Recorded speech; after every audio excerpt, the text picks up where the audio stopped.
Today on CityCast Pittsburgh.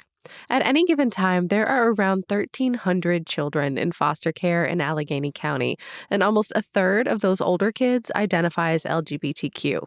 They often have to live outside the homes that they grew up in because they aren't getting the affirming love and support that they need.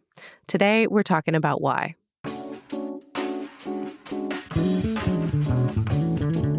It's Monday, May 1st. I'm Megan Harris, and here's what Pittsburgh's talking about.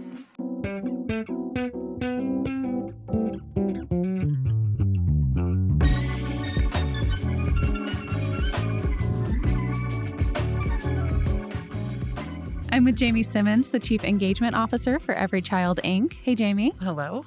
And Meg St. Esprit, one of my favorite local freelancers who's been reporting on this for Public Source. Welcome back, Meg. Thank you so much. Hi. Hi. So you both are coming at this from a pretty interesting place. You're both adoptive parents. You've both worked in child welfare. First, I guess, why are so many children of all backgrounds ending up in care? I think children are ending up in care because their parents have barriers. Their first families have barriers that they cannot break down. Definitely, there are substance use issues. There is lifetime trauma. There's poverty, homelessness, food insecurity. I think there's all different barriers that are compounded, especially with mental health concerns, that is unfortunately being inflicted upon their children. And so really, we're there hopefully as a safety net so that the children have somewhere safe to be as their parents break down their barriers so they can get their kids back. So those barriers are true for anyone. And then you add a compounding factor like a child needing supportive care as, they might be seeking a transition or just, finding their own identity, trying to find their true space.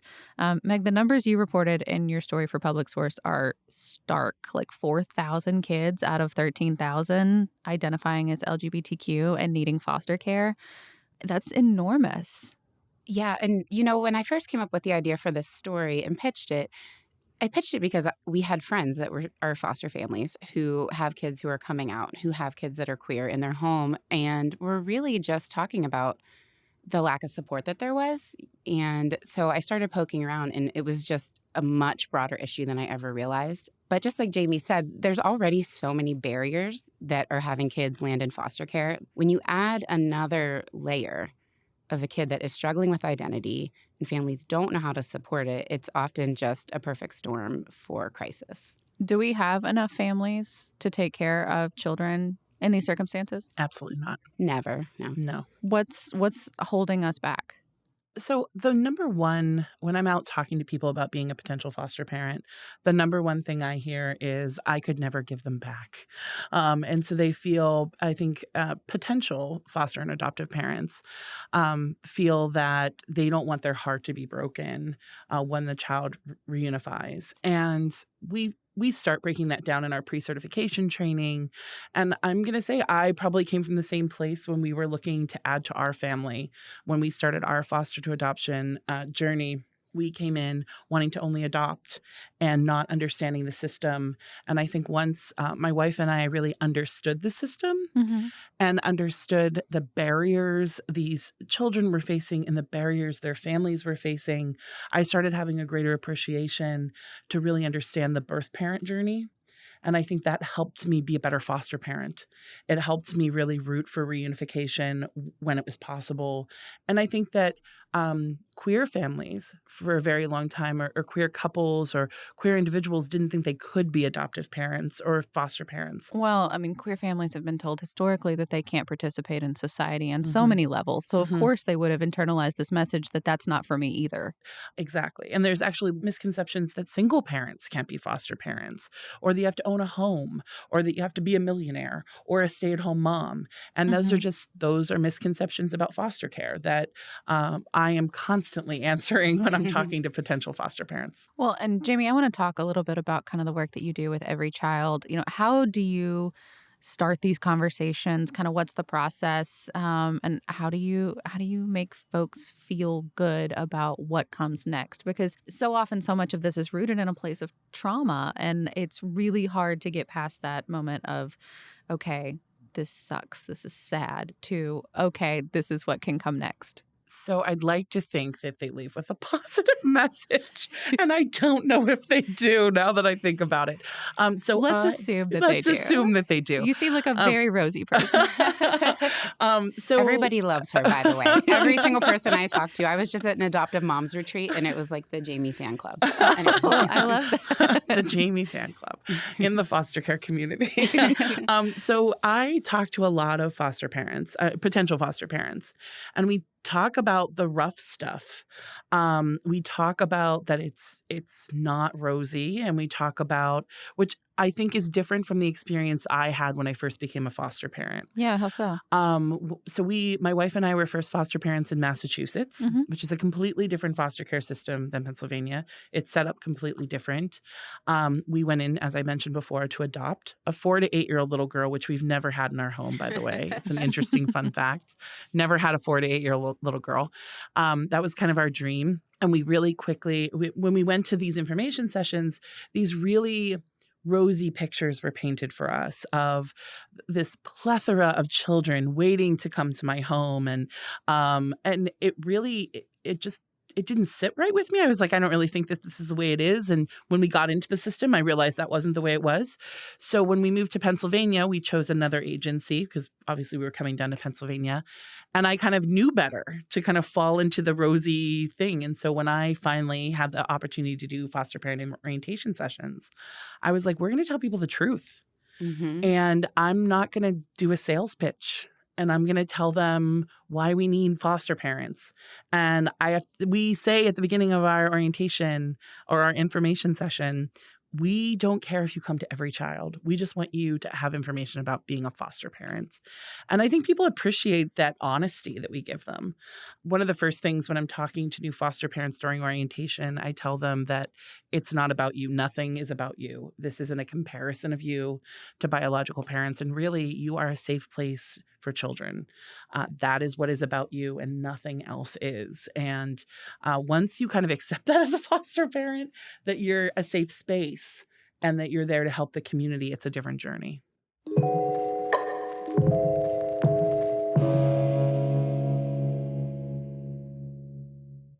Well, and Meg, a big portion of what you reported was about this Affirm training through Yes. Hugh Lane. Can you talk a little bit about that and how it differs from the training that everybody would undergo? You know, this is to help specifically families of potential queer foster children to help them navigate this whole process and feel supported at home. Yeah. So it's actually at this point now part of what all families in Allegheny County are taking. So everyone now takes it. Everyone now takes it. When we were being certified, I never even had heard of it. Some of our kids are transracially adopted, so we did some trainings around race. Mhm. Were those adequate? No, no, they were mostly about they were good. They gave good resources and books to read, but I think what really the best training I received was adult adoptees with platforms on the internet sharing about what not to do and how, being raised in a colorblind home or in an all-white community was really damaging to them. So we were in rural Beaver County when we adopted our twins, and we moved to Bellevue, which has been great. They have lots of friends that look like them, lots of friends from different backgrounds. But no one told us that, it was more about, I think it was pretty much reduced to hygiene, like hair, which is No. obviously important It is. to the but Black that's identity, not but enough. it's not enough. No, that's, finding wonderful people to help with our kids' hair was an easy part of our journey compared to helping them integrate their identity as a child of color in a white home. I mean, those are totally different. And I think there's so many parallels between that and a family who is not familiar with LGBTQ issues having a foster child in their home who identifies as queer. And so the Affirm training at Hugh Lane is really designed, and it's designed really well to highlight those issues. So do you know what's included in the training? Maybe, the types of things that are covered? Yeah, so there is definitely kind of learning the language of LGBTQ, or the language of queer, kind of the ABCs of the LGBTQ, Which is constantly evolving, which is constantly Right. evolving. as identities do. Yes. And then also just how to communicate with youth, how to start having conversations, how to seek affirming care. And I think what is so important about Allegheny County kind of requiring all families to have this, is that a child might come into your home that isn't identifying as queer. And this is how I explain it to parents that are a little apprehensive about taking it, is that if you're doing your job right and they feel safe and secure, they might come out to you. And at that point, we want to make sure you have tools in your toolbox to at least start those conversations with them. And so I think that's what's so incredible. I feel really proud of working at Every Child because we've had a pretty robust DEI element of our pre-cert training even prior to the contract and prior to Affirm coming into place. But we also are certifying a huge amount of queer foster parents over other agencies. I would say that we're about 30%. 30% of what? 30% of our foster parents identify as queer. Wow. Okay. Of how many total-ish? So we actually are a very small agency in a big human service pond. We have about 37 foster families. So I would say over 30%, if not more. Sorry if I'm missing anyone, identifies as queer. Hey, it takes a village. Yeah, and everyone I interviewed for this piece, I talked to 2 families and then one child who's currently in foster care who identifies as non-binary. They are all with Every Child because they found it really supportive, more so than other agencies that they had looked at, and felt like, they have specific needs as queer foster parents as well, just being honored and respected as they interact with agencies and with the county. And so that really mattered to them to be at an agency that understood that. Have you heard at all from kids who've maybe, been on the receiving end of some of these trainings and conversations about whether it helps? Yeah. Yes. Yeah. I interviewed one child who we're calling Quinn because they are not 18 yet. Yeah. They are a wonderful kiddo. And when they ended up with one family in the North Hills that is in the story here, they just really felt like for the first time they were seen and understood. A lot of the reason that they were in foster care was that their biological family was not only not affirming, but honestly abusive about their identity. And so to be in a home where those parents had walked that same path and struggled with their identity just meant the world to them. Yeah, there was a line in your piece that I thought was so powerful that it's hard not to help a past version of yourself. Mm-hmm. Yeah. Mary said that. She just looked at the referral and just saw herself as a teen. And how do you say no to that? Do you ever talk to anyone who doesn't think that the training is for them or doesn't think that they need it? How do you navigate those conversations? So we have some pushback sometimes. We're very out front about the training being required. So we usually get the pushback in kind of orientation sessions. Mm-hmm. And really, I just explained to them, like I said, if you're doing your job right, this is going to come in handy, maybe. Mm-hmm. Yeah. But we are a very inclusive agency from the beginning. Inclusivity is one of our values that we hold very near and dear to us. It is peppered through our policies and the decisions we make as an agency. And so we really want parents that are excited about taking Affirm. And if they're not excited about taking Affirm, we might not be the right agency for them. It's nice to be able to draw a boundary. Yes. Yeah. And I think to protect kids. And because we really do put children at the center of all of our decisions. And that's not only for LGBT affirming homes, that's for families that have preferences or questions about kids of color, with questions about kids with disabilities, intellectual disabilities, mental health issues. Are you talking about parents coming in and being like, I only want a healthy white child? A healthy white child right from the hospital, and I want to pick them up, and I want to never speak to anyone else again. That is just not. I feel gross. Like I need to shake something off. Yeah, now. and so we constantly get all this data about what our families look like from the county, and we always have very, very high rankings of inclusivity from all of our families. I want to say like 98% of our families are willing to take queer youth, and I think that's now 100%, which is way above the benchmark of 80%, which I think is sad to begin with. But it's way above that. And so I think those conversations are easier when you really have in your toolbox that we're really going to require this of all families that come in the door. Yeah. Somebody said to us one time that we have the misconception that adoption is about finding kids for families, but it's really about finding families for kids. Correct. And so when you switch it to look at it from that angle, you want to find families for kids that can support them. And so I think if there are families that, don't want to take the training or are not willing to move to a diverse area or are not willing to make sure that their school is affirming of a child that may come into their care, they might not even know. But it just in that initial certification process, I mean, it's not to say there's not a space for them in the foster care world, but if it's about finding families for kids, you need to find those families that can actually support those kids or they're just going to cause more trauma. Yeah. Well, I know we've talked mostly about foster care families. Is there anything available for biological families for hopeful reunifications for those that want that? That was one thing I talked with Sarah at Hugh Lane about. They are really working on developing more training modules that can support biological families because there really is not enough. And that happens across the board with adoption and foster care. Foster and adoptive parents have a lot more resources available to us once we're kind of connected into the system than biological families often ever have, as far as mental health, medical health, support in race and identity, all of those things. I agree with you. It is a little easier if you're a foster parent. It's a privilege of, really being at a different place in life. Yeah. And it's sad, but true. Yeah. Well, so as adoptive parents yourself who've been through the system, would you recommend it to others? And if so, where would you tell them to start? It's the best, hardest thing I've ever done. And I would choose this path a million times again. It is hard.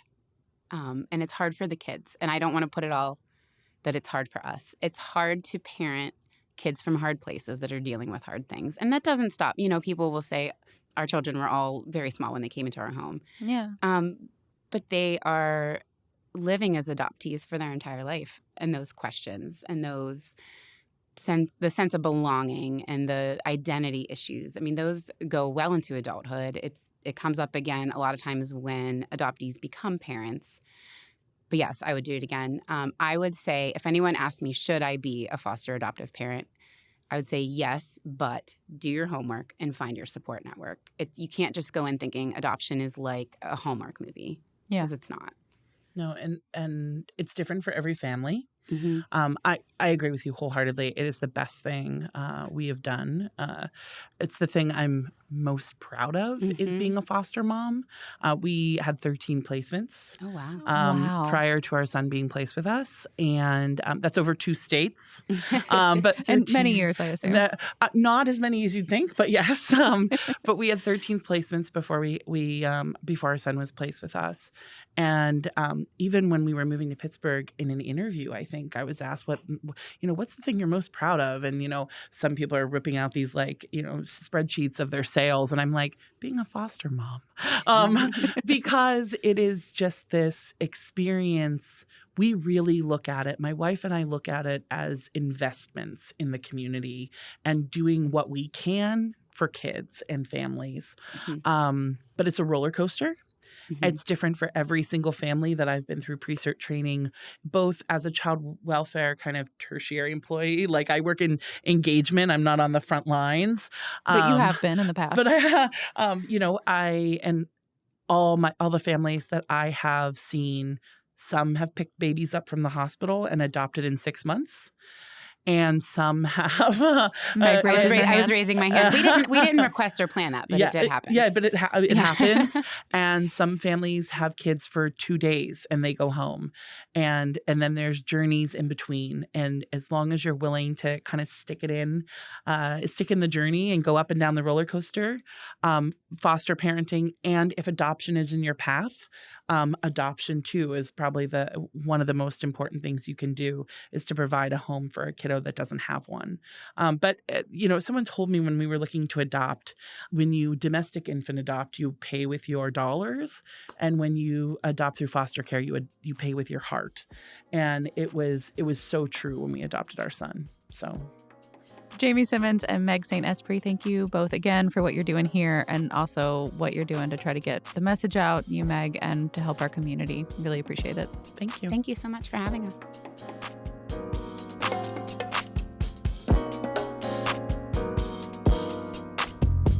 A little more news before you go. The city is paying $8 million to settle a wrongful death lawsuit from the family of Jim Rogers.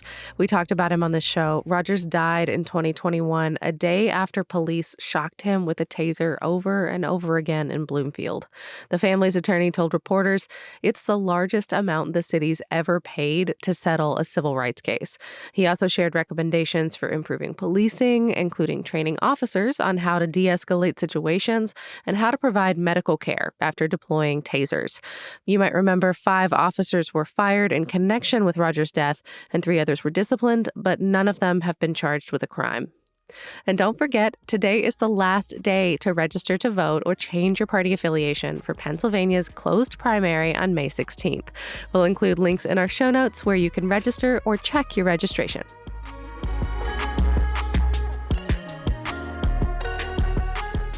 That's all for today here on CityCast Pittsburgh. If you're liking the show, please tell someone, rate us, leave us a review, and make sure you're subscribed to our Hey Pittsburgh newsletter. We'll be back tomorrow morning with more news from around the city. Bye, y'all.